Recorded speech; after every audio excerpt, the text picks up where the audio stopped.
Good afternoon, everyone. Hello.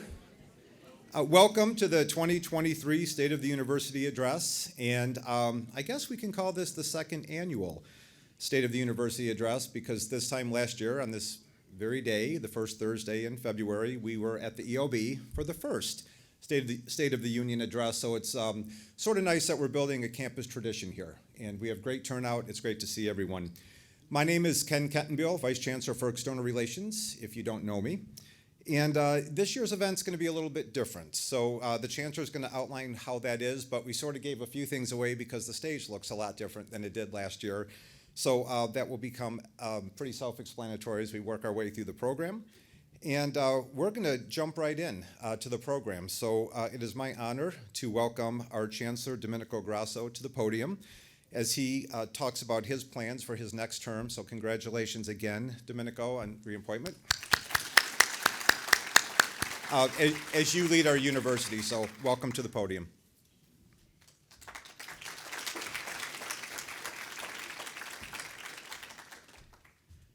Thanks, Ken, very much. And good afternoon, colleagues, students, and especially our special guests, Dearborn Heights Mayor Bill Bazzi,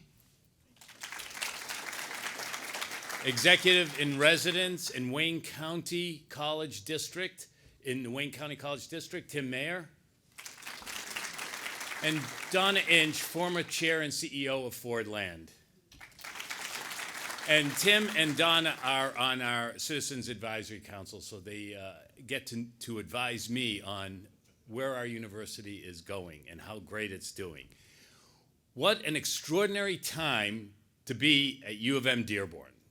I've been looking forward to today and to a conversation about our accomplishments and aspirations as a campus community.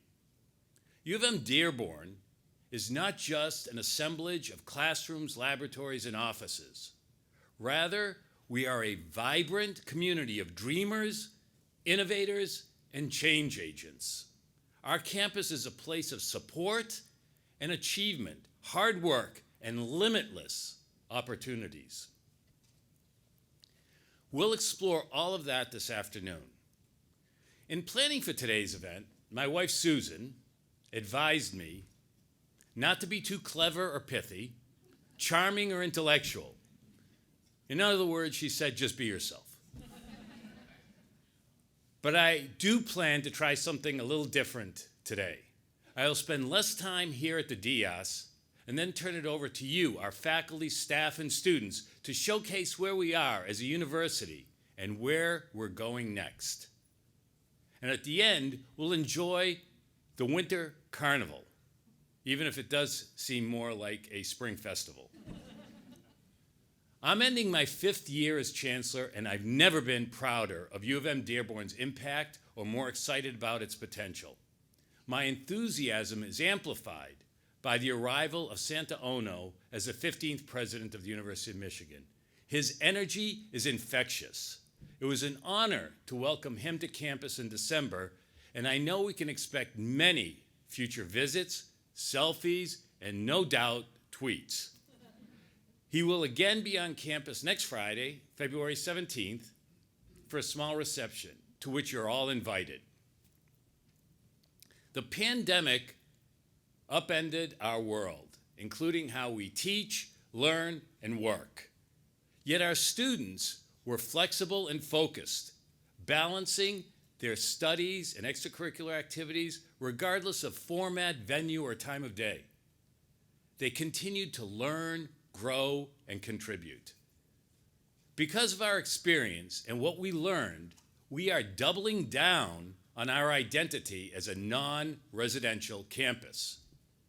Dean of Students Amy Finley and her strategic planning working group are leading the efforts to make U of M-Dearborn the model campus, the model 21st century commuter campus in the United States. Over the past 5 years, we've invested significant efforts in crafting our collective vision for the future. We've built the runway, we have a flight plan, and now we're ready to take off. Our leadership team is strong. We have outstanding vice chancellors, deans, and senior leaders across campus. I again want to welcome Gabriella Scarlata as Provost and Executive Vice Chancellor for Academic Affairs. Her experience and leadership skills are vital to the success of both our students and our faculty. Where is Gabriella?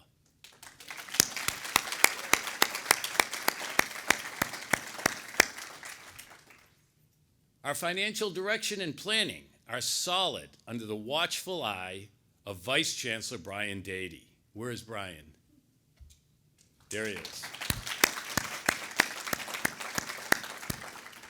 We remain well prepared for the vicissitudes of the demographics that we will face and the related challenges in revenues. We continue to build our strategic reserves, grow our philanthropic giving, and create accommodating, flexible work environments. Our budget model gives our colleges and service units the tools and flexibility to make the best local decisions specific to their needs and abilities. We may face challenging budget decisions in the coming months, but I am confident that we have the right people making the right decisions at the right time in the right places to remain a strong and robust institution.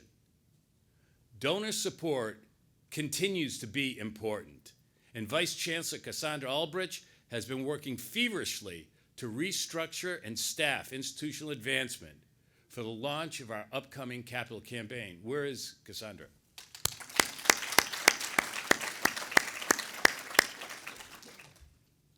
Thoughtful and meaningful work drives us. Our strategic plan, the Go Blueprint for Success, will make UM-Dearborn more relevant and vital than ever. We're doing so through improved student experiences and success, support for faculty and staff excellence, and a focus on economic sustainability. Of course, all of this is underpinned by our steadfast commitment to diversity, equity, and inclusion. Thank you, everyone, especially Carrie Schumacher, Keisha Blevins, Gabriella Scarlata, Brian Dady, and Mark Briglin for leading this strategic work. Can you all please stand?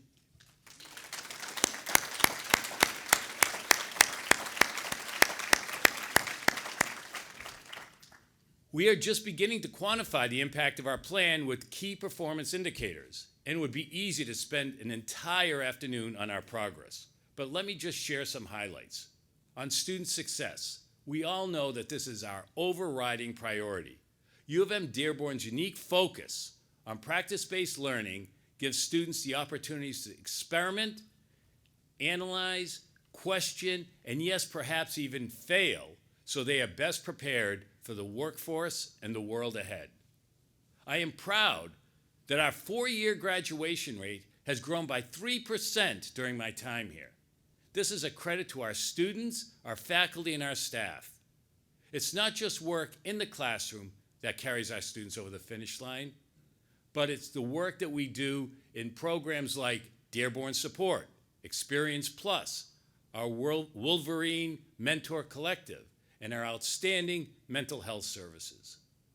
We still have a large gap between where our graduation rates are now and where we want them to be.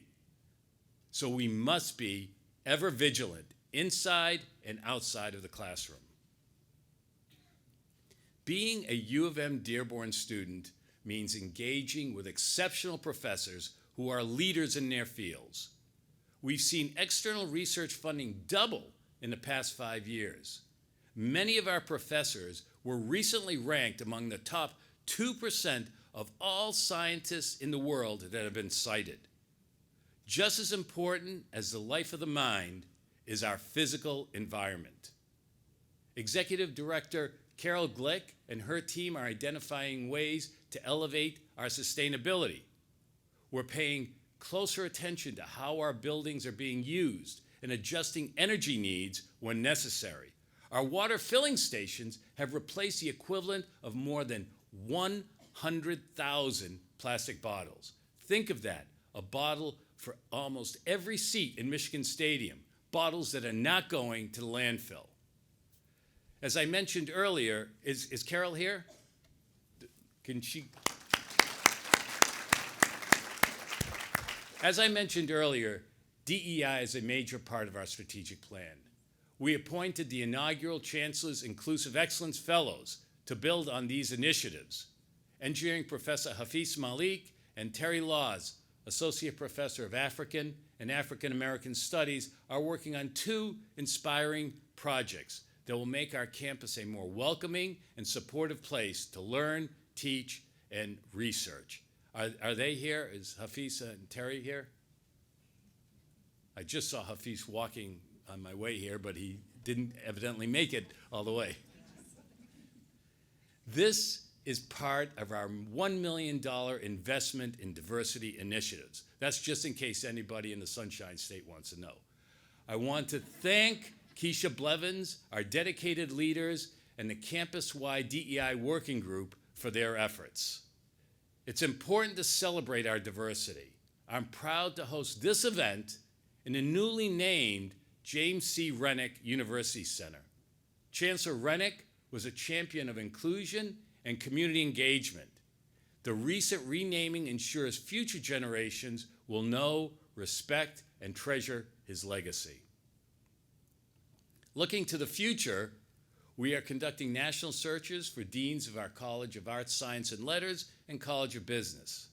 We are indebted to Deans Marty Hirschon and Raju Balakrishnan for their leadership over the past decade and look forward to building on their achievements. We will be celebrating their leadership and contributions later this year. We continue to strive for improvements. We always want to hear from students about how U of M-Dearborn can better help them succeed. So we're launching an engaging initiative. Students should watch for a new booth here in the Rennick Center where they can share their ideas and concerns directly with me and other senior leaders. I may be showing my age, but I was influenced by Charlie Brown's friend Lucy in the comic strip Peanuts. She superciliously set up a booth and dispensed advice for the bargain fee of 5 cents. Our booth will be a little bit different. We will be welcoming, not supercilious, and because it's not covered by insurance, we won't even charge a penny. We'll focus on listening as well as dispensing advice if desired. I look forward to conversations and maybe even a cup of coffee or tea. Today's advice may make a better tomorrow. So we also, I'm sure you realize, have hurdles that we face tomorrow. Almost every public university in the state of Michigan faces shrinking enrollment pools, and our state will see a decline in high school graduates over the next 10 years of significant numbers.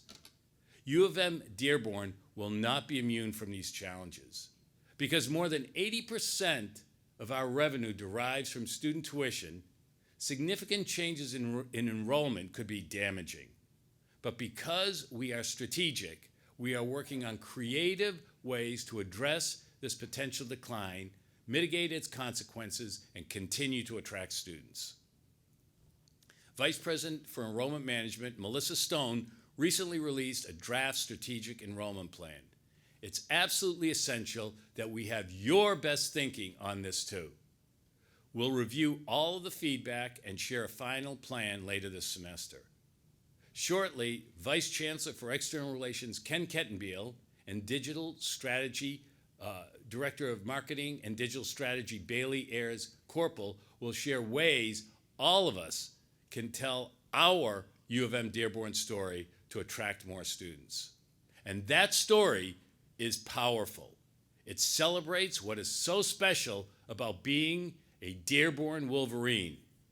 We must and we will recruit and retain students by providing experiences and opportunities unlike any other university in southeastern Michigan. Experiences where students learn by doing alongside talented faculty members leading to academic success and rewarding careers. There is no campus like ours. We are taking off in important new directions, and we will continue to commit all we have to create the optimal experience for our students. Now, I would like to turn to just some of the incredible students, staff, and faculty who are moving our people-centered, practice-based mission forward. This new video shows one of the most important aspects of student success, removing financial barriers and reworking our financial aid model. Let's watch.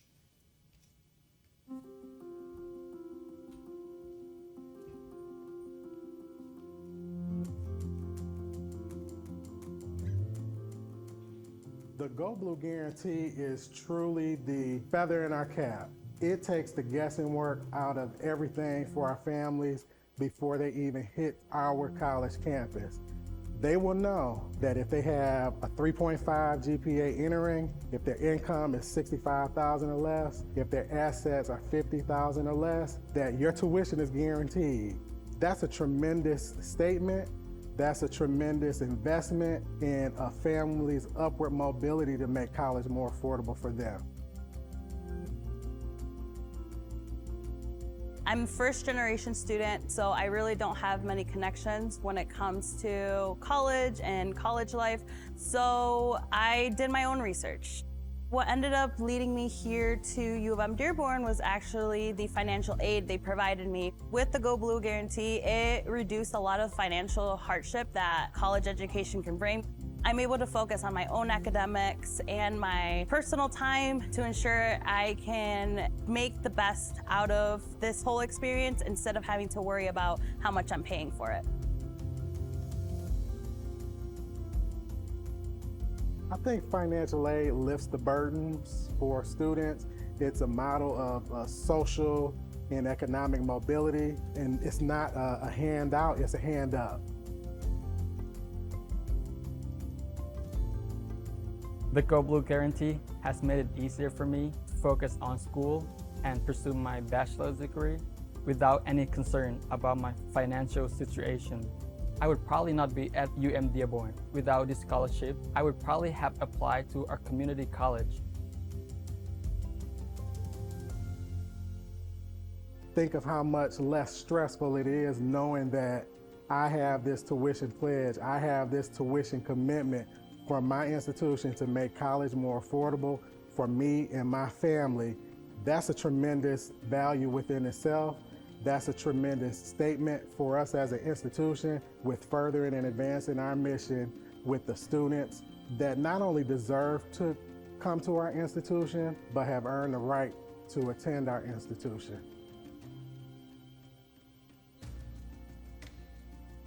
It has made it easier for me to balance my life, balance school, work, and home. I'm able to not only focus on my academics, but also become a well-rounded person by getting involved with student organizations like the Student Support Services. And I'm also a member of PRSSA, which is the public relations organization here at U of M-Dearborn, along with the First Generation Student Organization as well. We are looking for ways to make the process less daunting for our families, make it more simplified. We're looking at innovative strategies of communication, helping to navigate our families through the process, to collect their information, to make it more easy and more simplified. My career goal is to get my bachelor's degree in computer engineering and being able to get a job or an internship upon my graduation. And I love to work at GM or Ford or even Google or Amazon. And I'm not the only one in my family who received Go Blue Guarantee. My brother also has benefits from this financial aid. So my family, my parents, they don't have to worry about me and my brother's tuition. As a recipient of the Go Blue Guarantee, I want to demonstrate not only to the university that they chose the right person to invest in as a student, but also to myself for the fact that I made it this far. I've always been a good academic student, but I know I can do better and I can grow and learn at the University of Michigan-Dearborn. It is an honor to be a Wolverine.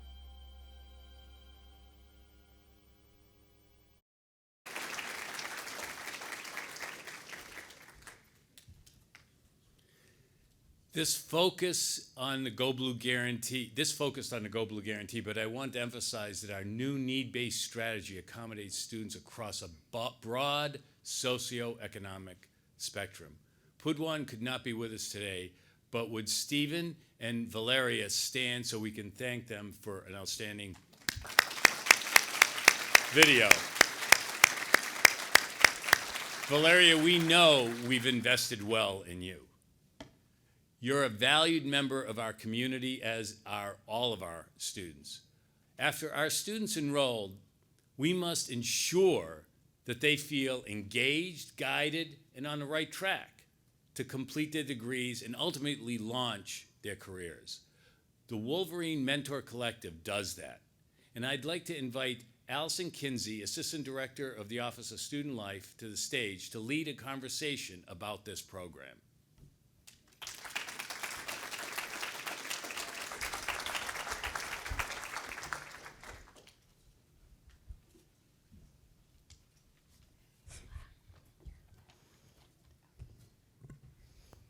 I'll wait for my colleagues to get comfortable.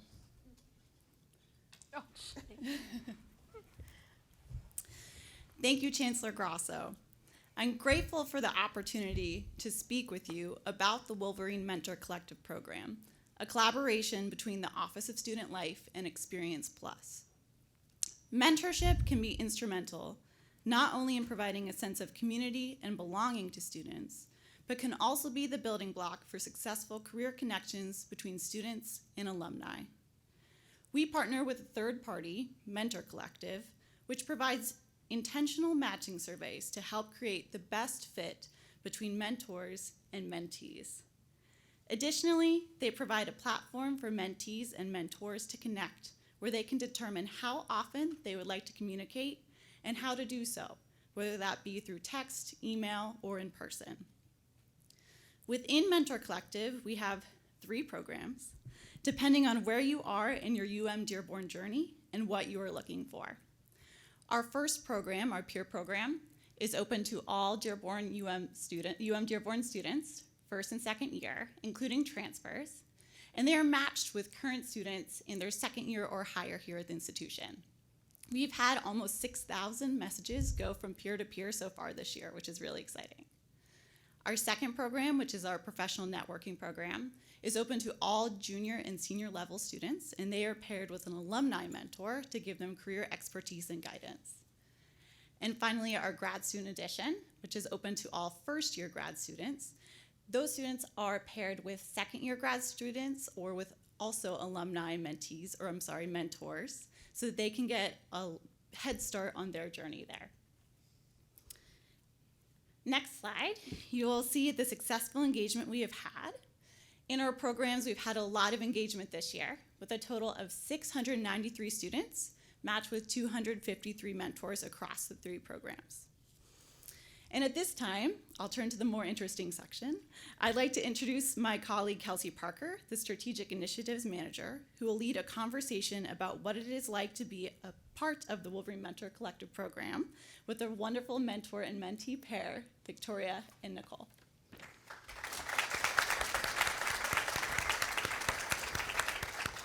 Thank you, Allison. I have the privilege today to talk to a mentor and a mentee in our peer mentoring program.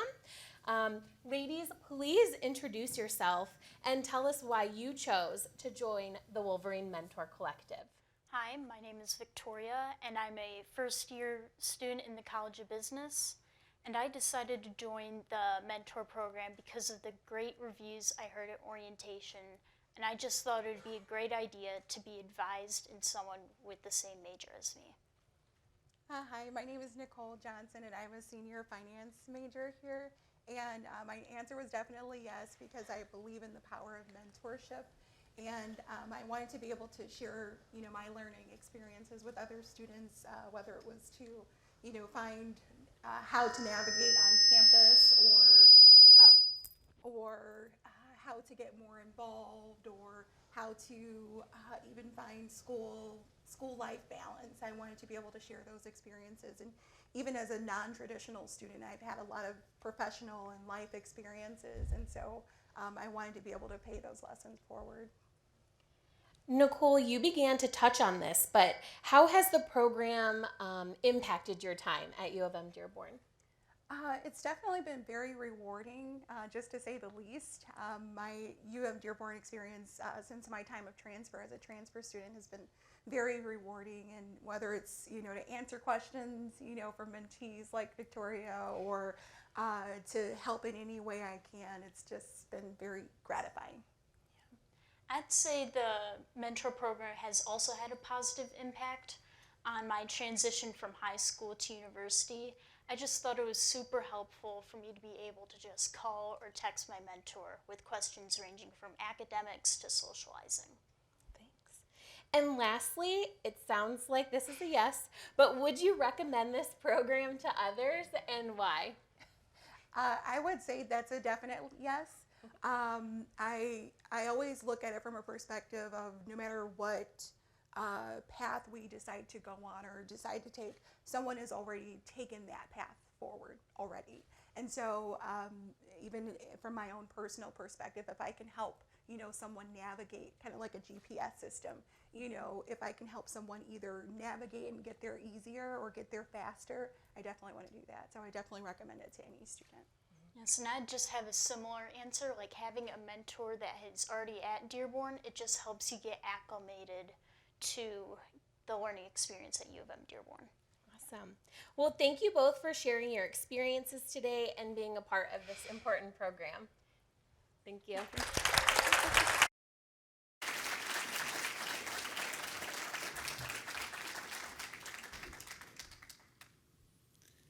Thank you very much, Allison, Kelsey, Nicole, and Victoria. I mentioned that we are updating our university messaging and advertising campaign, so we are clearly articulating why students should continue their education at Dearborn. I now ask Ken and Bailey to join me for a conversation on stage.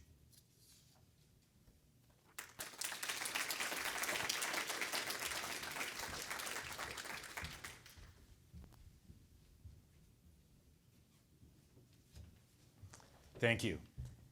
So Ken, I'll start with you. It seems like we launched this program ages ago when I first arrived. So we're finally getting to see some fruits of your labors. Can you just tell us how we approached this project and where we're going? Sure. And it does seem like it was a long time ago, but it really wasn't. Not quite that when you started. But for those of you that are new in the audience, or for those of you might need a refresher, back in 2021, we issued out an RFP because we wanted to update the university's messaging platform. It was time to do it, and it was something that we've been wanting to do for quite some time. So we pushed that out, and we selected Carnegie Dartlet as our partner. And they were selected because they took a very different approach to this work. They looked at U of M-Dearborn as a person. And they did a deep dive into who we are, who we're not, who we want to be, and who we never want to be. It's just a very interesting approach that they took. And there's a tremendous amount of campus engagement. So when you say it was our work, my department's work, was a lot of people's work in this audience, because I recognize people that were in some of the workshops that we did. Maybe you took one of those surveys. So nearly 400 internal candidates were engaged in the process. We did in-person workshops. We were still coming out of COVID at that time, so we also did virtual workshops as well. And then we don't do anything here without a good survey, right? So we sent those out to the campus community, alumni, students, and to help inform those personality traits that we were looking for.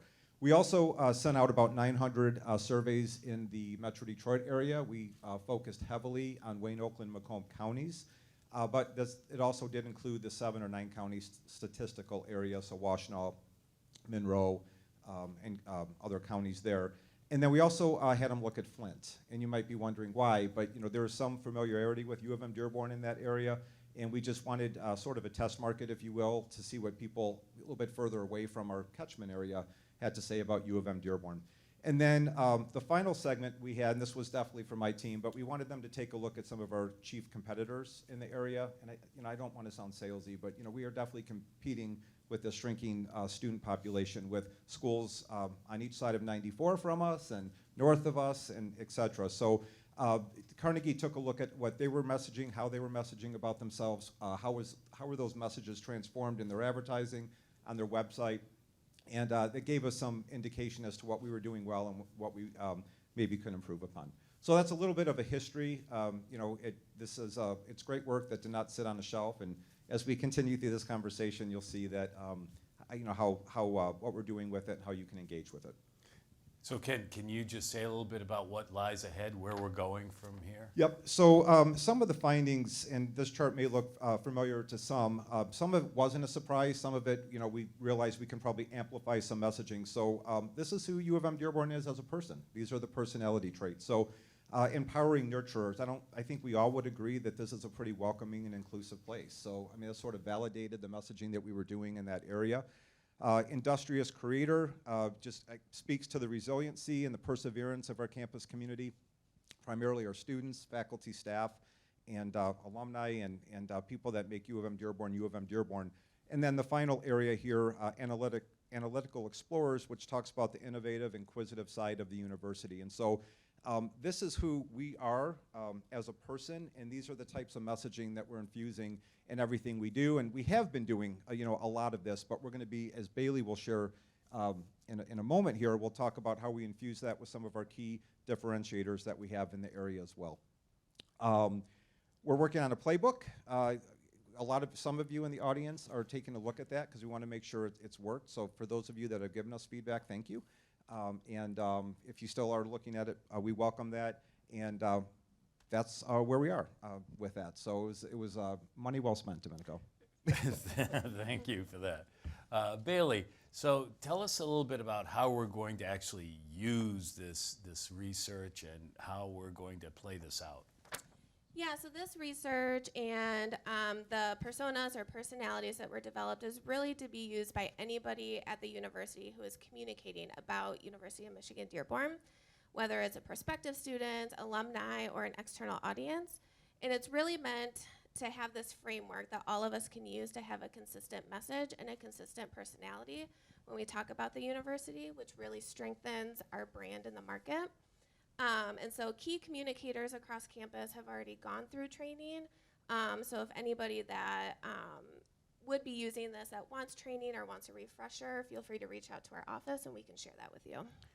So how are we going to blend this unique personality that is our campus with what we consider our differentiators, practice-based learning and the Michigan experience? How are those going to intersect? Yeah, so to bring kind of everything together, we're doing this campaign with a tagline of dreams and practice. And this tagline is really meant to be inspirational and practical, empower students to make an impact, and is really a great describer of both of those key differentiators, the practice-based learning and the Michigan excellence. And so then using these personas to give you an example of how this would all work together, say we are talking about the Bloomberg Finance Lab in College of Business. That is a really great example of practice-based learning and to bring some of those descriptors into how we talk about that. And then you would also pick a persona that best fits with that. So such as the analytical explorer. And so when we launch this playbook, there'll be keywords and descriptors that as you're writing that story or talking about the lab that you would infuse into that to be able to have that consistent personality and messaging. So, Domenico, if I could, with our advertising campaign tagline, Bailey and I spent about an hour in the University Center shopping that around with students. We realized, we're not the audience we're going after, so we got to jump on your booth. We didn't have a booth, but we were seeking advice. So I wanted to interject that as well. So it was a lot of this is, obviously it's rooted in research and testing and going to the groups that we're trying to attract. So can either one of you tell us when we're going to see it on the internet, in practice, when we're going to see it out there? Yeah, so our office, we have a timeline starting now through the end of August that we're really going to be revamping and rolling everything out. So our first order of business is we're updating all of our existing ad campaign creative, mostly in the digital space, and we plan to have that updated by at least March. And in the coming months, updating everything from light bulb banners to pull-up banners to additional ad campaigns to multimedia assets, new photography, and hopefully have everything updated and available by September. And as we mentioned, and Ken mentioned, that all of this will also be included in a new brand toolkit that we're just doing the final touches on. So be on the lookout in the coming weeks, and that will include all of our updated brand standards and all of this messaging playbook and how to utilize all of this information. So, Ken, a few years ago, we developed a program with Henry Ford Museum where all of our students can get memberships there for free. Well, free to them. We worked out a relationship. Things are not free. They're not free. As Brian Dady likes to remind anybody, us. right. But our students can go there and have a membership at no cost to them. So next week, we're going to launch another brilliant initiative, and maybe you could say a little bit about that. Yep. So Dominica, you talked about the Michigan experience. So we talked about the practice-based learning. So we are, there's a lot of opportunities our students have. Obviously, have great opportunities here in Dearborn, but there's other things in Ann Arbor they can take advantage of. For example, they're eligible to try out for the marching band. The library, there's access to that. So we realize there really isn't one area in our website that sort of puts all that into one tidy list, and so we're working on that. We're including things like you mentioned, the membership to the Henry Ford, subscriptions to the New York Times, and those types of things. But Domenico, through your work in Ann Arbor, we're going to be offering first-year, full-time incoming students for 2023 season football football tickets to the Big House. And so this will be a, I don't want to call it a mini campaign, but we'll be running a couple campaigns promoting this, and we're working, Kristen Palm on my team is working on a press release, and we think this is just one more way to get to really exploit that U of M connection in the Block M. Great. Well, thank you both very much. Thank you.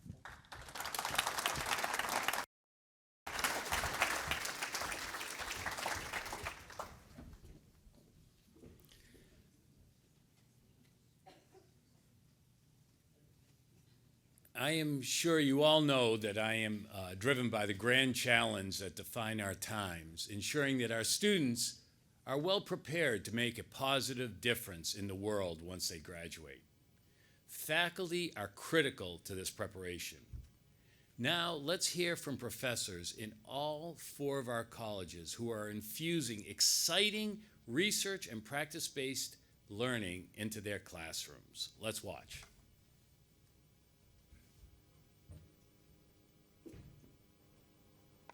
Have you ever wondered what happens to this bottle of water after you are done with it and discard it in the recycling bin?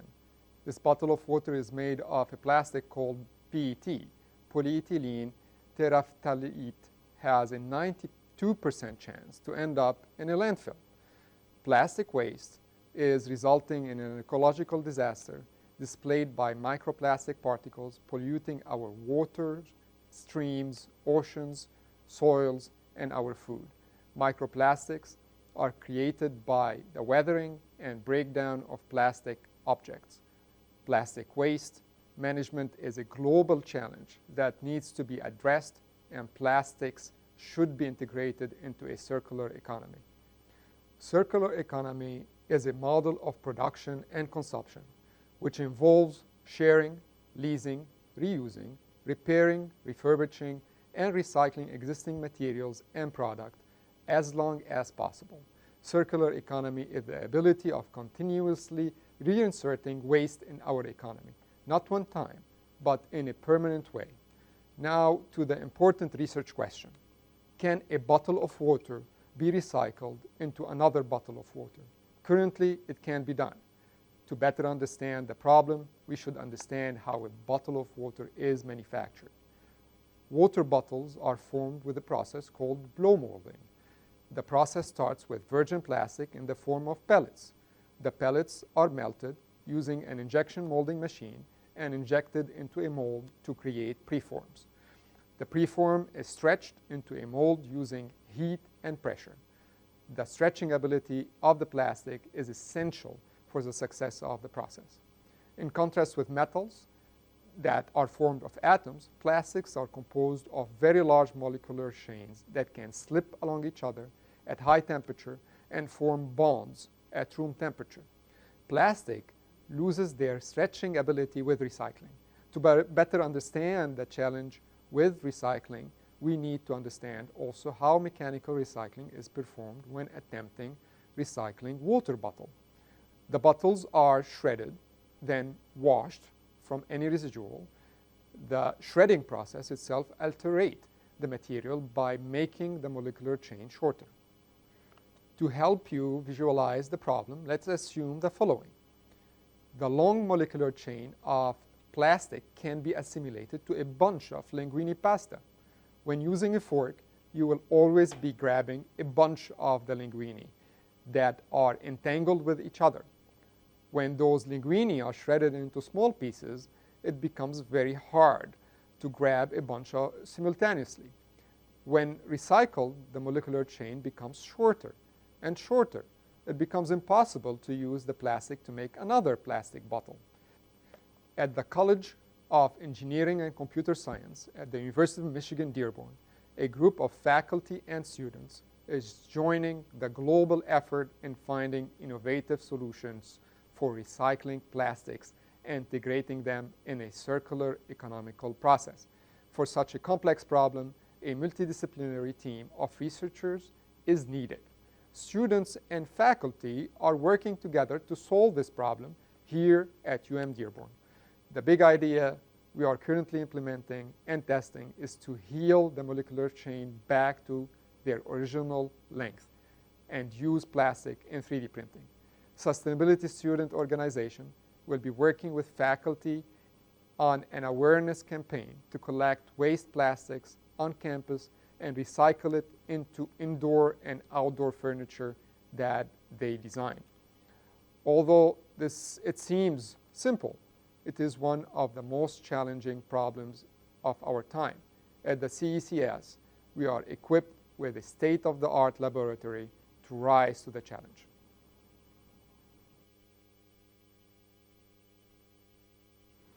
Project-based learning, or PBL, is a student-centered pedagogy that allows students to acquire deeper knowledge through active exploration of real-world problems.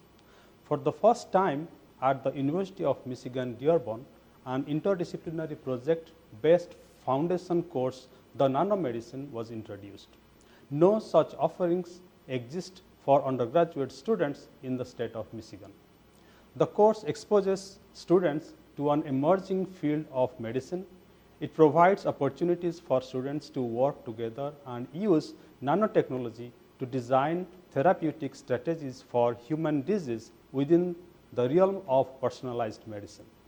Faculties from 4 disciplines, Dr. Kalyan Kondapalli from cell biology, Dr. Krisanu Bandyopadhyay from physical chemistry, Dr. Z. Elena Zhang from neurobiology, and myself from biophysics, are involved in designing this interdisciplinary PBL course.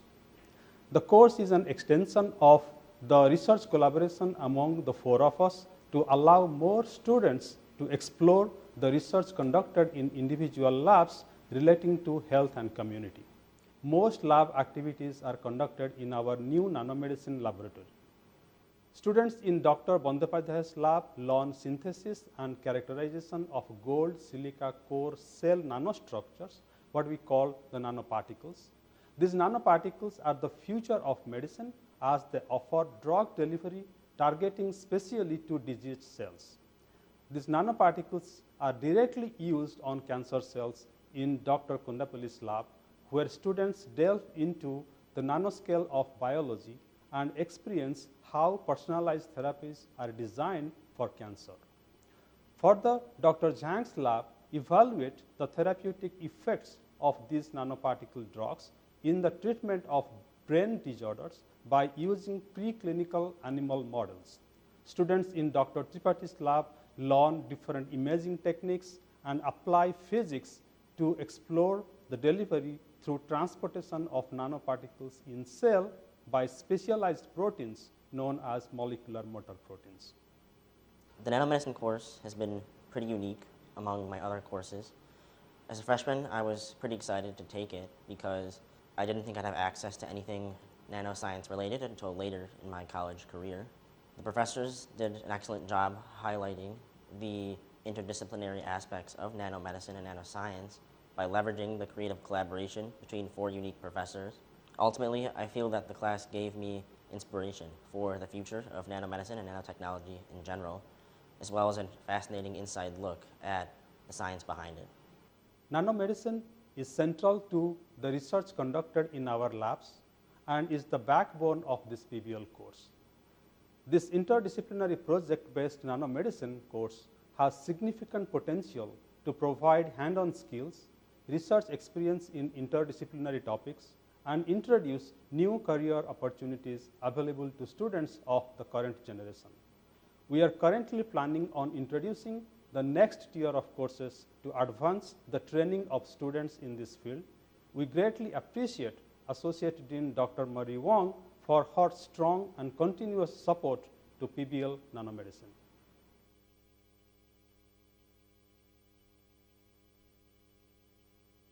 Hello, my name is Nick Velicities. I'm with the College of Business, Finance, and Accounting. And today I'm going to walk you through, give you a little tour of the Bloomberg Finance Lab in the College of Business, and have some slides or some areas that I'd like to cover that we work with our students on. The first one has to do with this slide. In the school we have a class. It's the portfolio class, the Student Managed Investment Fund, and we invest real funds. We got a total of $55,000 in donations, and we're up to, as you can see, about $65,000 so far in growth. These are some of the companies that we've invested in. You can see Eli Lilly, there's John Deere, Costco, Microsoft, and so forth. This particular chart is a chart of how we've performed, how we've done against our benchmark, which is the S&P 500. And the green indicates that we are outperforming the S&P 500. It's been a difficult year in 2022, as you all well know. I'm sure 2022 was the worst year we've had with equity markets since 2008. So while we didn't make a lot of money, in fact we lost about 11%, we didn't lose as much as the S&P 500, which lost about 12.3%. That's what this chart's showing over the past year. One of the areas that I work with students on that's important, and I'm going to expand this particular area, is supply chain. We can take a look at one of the companies that we look at. In this case, it's John Deere, and we can look at, using Bloomberg, how Bloomberg interfaces with the supply chain. Over here are the customers or the suppliers to Deere. These are John Deere's customers, and these are their competitors. So a key supplier for John Deere is Cummins and Fanuc. Over here you can see the customers that they have are Lowe's, Home Depot, Tractor Supply, and so forth. Some competitors are Kubota. And students use that and can drill down and look at other information. So if we wanted to take a look at Hyundai, for example, we can bring Hyundai up, and here's their supply chain and their connection. And students at a fingertip can pull that data and pull that information. Another area that's a little more subtle, but that we use in looking at companies, this is very interesting, is a world map. And this is a world map, and you can maybe see that this is the United States. Up and through here, here's Mexico. And these little lines are vessels. These are tankers, vessels all over the world. And if you click on a particular vessel, for example, I'll just click on this one. This will tell you something about it. This happens to be Pelican. It was last seen today at 12:03, just a little while ago. It tells you it's underway, it's using its engine, and it's a vessel, it's a chemical products tanker, and the beneficiary is American Petroleum. So students can look at these and make determinations if a particular company is going to get its supply what's needed. If a particular vessel is floundering or is not able to port, then we may not look at that particular stock for that moment. Anyway, this is a very brief review. I hope that you enjoyed it, give you a feel for the Bloomberg. I appreciate your time and efforts, and thank you very much.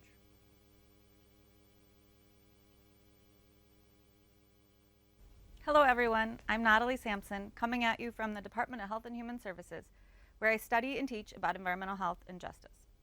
Today I'm going to talk to you about building capacity for environmental justice through action research. Action research because the goal is that research questions are addressed to inform policies, programs, land use decisions, advocacy initiatives, But what is environmental justice? Regardless of race, gender, country of origin, age, income, education, everyone deserves healthy places to live, work, play, learn, and pray. It is possible to have clean air, clean water, safe, accessible food, and waste management systems that do not overburden Black, Brown, Indigenous communities and poor communities. And we need to do better to ensure that throughout Michigan. If you live or work and play along this corridor, you are no stranger to environmental pollution. To the west is Cleveland Cliffs, the Dearborn Industrial Generator, and the Rouge Complex, among others. To the east is U.S. Steel, the water treatment plant, Carmouche Line, Marathon Oil Refinery, among other facilities. Trucks might barrel down your street, slag or petcoke might be stored nearby and filled with heavy metals. Between fugitive dust, odors, non-attainment, and violations for the Clean Air Act, the cumulative health impacts are real: cognitive, respiratory, cardiovascular, reproductive, and many others. This is also a region of Southeast Michigan with a relatively larger proportion of children under 5 years old, who are particularly vulnerable as they breathe in more oxygen per unit of body weight than adults. They're also still developing or may have been affected prenatally.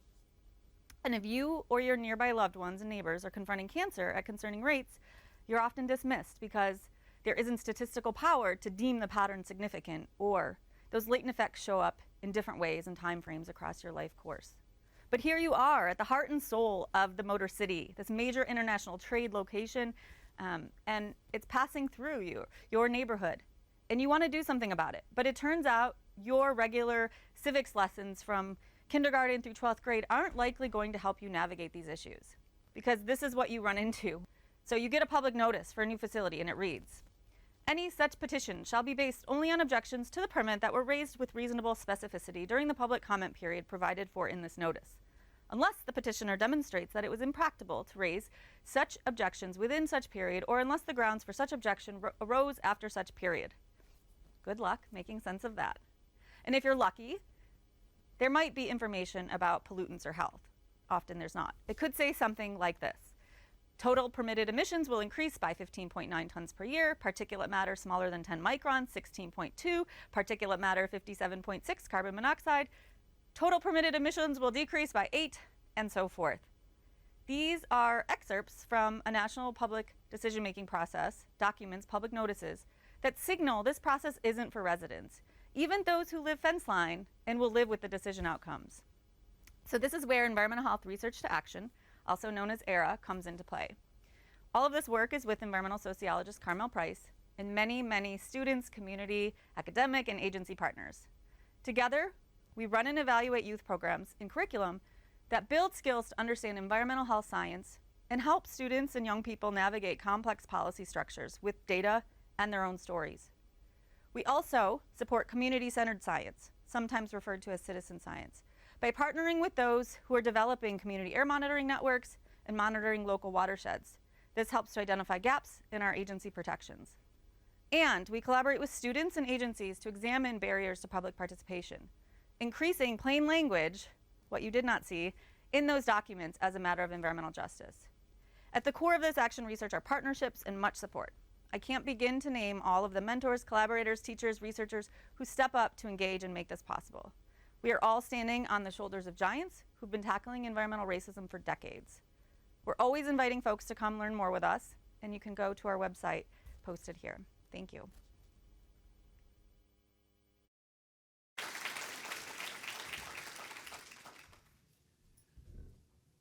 Well, I hope you found all of that as exciting as I did. We have with us today George, Zuvranta, Elena, Chris, Colleen, Nick, and Natalie. Would you all please stand for a round of applause?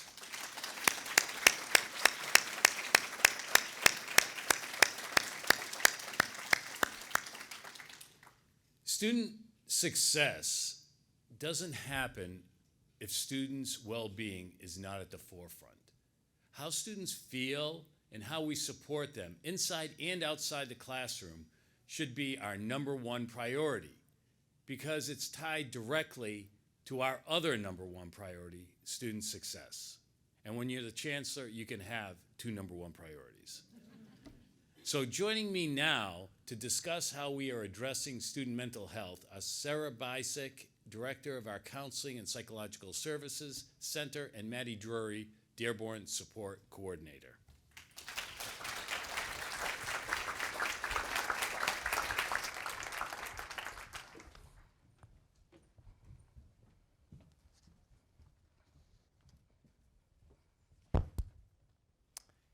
So, what are you seeing in terms of trends? And you can talk about trends nationally because we hear about that in the news in the New York Times and CNN, but talk about more specifically what trends you're seeing on our campus. Sure. Well, at Counseling and Psychological Services this past winter, 2021, we conducted the Healthy Mind Survey, and that provides us a plethora of great information about how our students are doing and their well-being. And one of the stats that I think really stands out is that 80% of the students who completed this survey felt that their mental health was negatively impacting their academic success here. So it really shows the importance of addressing mental health here on campus. I think we've also seen a lot within CAPS this increased isolation and disconnection from our students.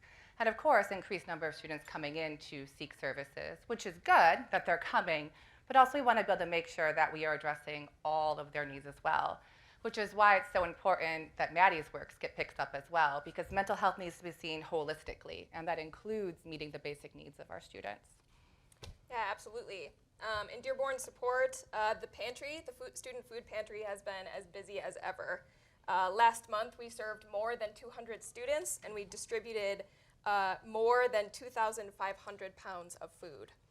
Again, that was just last month. We're also seeing needs for housing and transportation assistance. I'm really excited to be part of a new working group on campus that addresses that, and also partner with local organizations as well. And then financial support is always ongoing. We have students that are looking to keep their lights on, keep their water flowing, to pay for a car repair or pay for rent. So we're working with institutional advancement on emergency grants to tackle that as well. That's great.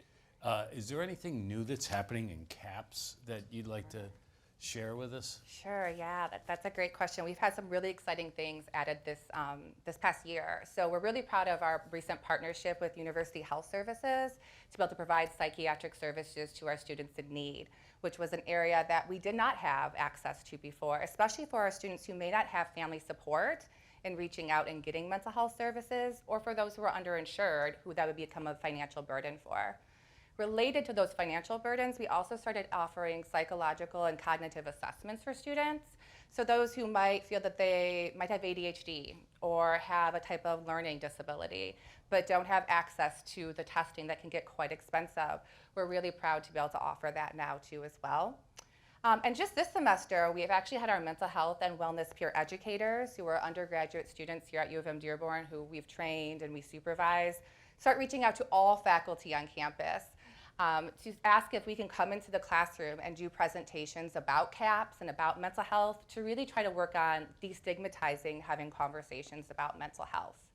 And then lastly, I have to put a plug. I mentioned that Healthy Mind Survey that we did in winter 2021. We are doing it again this coming March, but we're expanding it. We've always focused on students' mental health, but faculty and staff have been impacted over the years as well by all the stressors of this pandemic. So this year we're actually going to be doing it to all of campus as well. That was exactly what I was going to ask, is how the pandemic has really informed what you're doing now. If you're changing things now that you are doing differently than you were doing before the pandemic. Sure. One of the things that we're particularly doing is remote services. Right, so we kind of had to move to remote services because of social distancing, but it's also helped us be able to expand the reach to students who may not be able to come to campus. So we have students who work full-time, have family, a combination of both. So they might not be able to come to campus, but they can still hop onto Zoom during their lunch break and log in. So that's been one of our main kind of changes. Great. Yep. That convenience, I'm sure, is very welcome. Yeah. Is there anything that our campus community can do to help? I presume donating to the food pantry would be a big part of that, but are there other things that our campus community can do to help our students? Yeah, so I think Dearborn Support in particular, it was brand new as of last semester. So spreading the word that we exist is extremely important. So through a syllabus, we have events that are posted in our Dean of Students weekly email. That's the best way to help us. But then we also are looking for local or on-campus community partners to share services that support student needs. So if there's anyone on campus that volunteers or serves on a board somewhere, we'd love to connect with them and with folks in the area. Great. Yeah, and I would second that, like obviously trying to get the word out that CAPS is here, that we are free, that we are confidential is always important, but also just normalizing having conversations about mental health. You know, I mentioned that destigmatization is so important because so many students might need help but are afraid to reach out to help. So more that faculty and staff can have conversations, but especially faculty in the classroom about mental health, the better. And we're really trying to provide resources for faculty because we know this might not be everybody's lane or comfort area of how to do that. So there's some great resources and faculty guides on the CAPS page that faculty can be able to use. But also we've been really lucky to have things like the Provost Roundtable on Mental Health last semester, where faculty and staff came together to talk about their research and their interest in mental health. And that's recorded for those who might not be able to make it in person, which I think really provides some great resources too. And I've also heard that this is going to be happening again, annual event this coming March, I believe. Great. Well, I understand that we have a new four-legged addition to our community. But before we introduce our new four-legged addition, I do want to share with you an engineering dad's joke about dogs. So what do you get when you cross a dog with a calculator? It's a best friend that you can count on. I love that. I love that. I love that. Yeah, we are super excited. One of the other great things that have happened at CAPS is we actually have our own therapy dog. So his literal first day was yesterday. He just completed training, so please do keep that in mind. This is going to be his first big event. But he is a 15-month-old mini golden doodle who will be making his way up. His name is Moses. And so for those of you that recognize that impact that dogs can really have on our mental health, we're super excited to be able to offer this to our campus community. Yes, here comes our Moses. So if you want him in your classroom, you want to bring him to your office, he will be available by request. Also, he'll be across the hall in 1225 during the Winter Carnival for those of you who might want to play with Moses in person. Yeah. Oh, give him a treat. Here you go, sweetie. He is a doll. Well, thank you very much. And let's give a round of applause to Sarah, Maddie, and Moses. Moses, you did so good.